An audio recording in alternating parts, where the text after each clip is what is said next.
विशेष मुलांबरोबर विशेष होळी। विठाई प्रतिष्ठानचे अध्यक्ष अभिजित कमलाकर चव्हाण यांच्या पुढाकाराने सालाबादाप्रमाणे याही वर्षी ठाणे महानगरपालिकेच्या धर्मवीर आनंदीजिद्द शाळेतील विशेष मुलांबरोबर होळीचे आयोजन करण्यात आले होते। सदर उत्सवाचे हे 19वे वर्ष होते। सर्वप्रथम होळीचे दहन करून मराठी व हिंदी गाण्याच्या ठेक्यांवर इको फ्रेंडली रंगाच्या माध्यमातून विद्यार्थ्यांनी होळीचा अद्वितीय आनंद साजरा केला। विशेष मुलांना सुद्धा आपल्या पारंपरिक हिंदू संस्कृतीचे जतन, संवर्धन व त्याचबरोबर विद्यार्थ्यांसाठी ही होळी म्हणजे एक थेरपी मानली जाते। या विद्यार्थ्यांबरोबर साजरा केलेल्या होळीतील ऊर्जा आम्हाला संपूर्ण वर्षभर आमच्या दैनंदिन जीवनामध्ये काम करण्यासाठी एक वेगळी ऊर्जा प्राप्त होते, असे अभिजित चव्हाण यांनी प्रसार माध्यमांशी बोलताना सांगितले।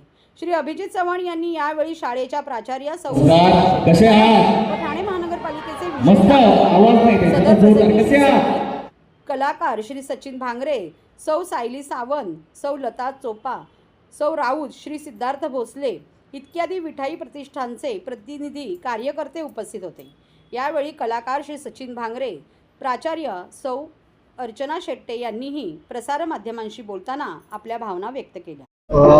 दरवर्षी हा एक खूप गोड अनुभव असतो।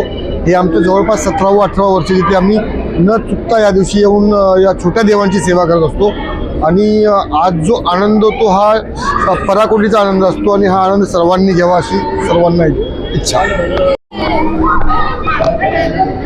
आपण गेल्या 4-5 वर्षात एवढे आजारपणा सगळ्यांनी अनुभवले, तर होळीची मजा सगळ्यांनी घ्यायचीच आहे, ती टाळायचीच नाही आहे। पण सुरक्षित होळी किंवा कुठलेही सण सुरक्षितपणे साजरे करणं हे खूप गरजेचं आहे आणि हे सगळं सांभाळून आपल्याला पुढे जायचं आहे। आपले सण आपण विसरायचे नाहीत, पण आपण सेफ किंवा सुरक्षित कसे आपले सण साजरे करायचे, आपल्याला स्वतःलाही त्रास नको व्हायला, इतरांनाही नको त्रास व्हायला, अशा तऱ्हेने आपण आपले सण साजरे करायचे। मला सर्वांना होळीच्या शुभेच्छा।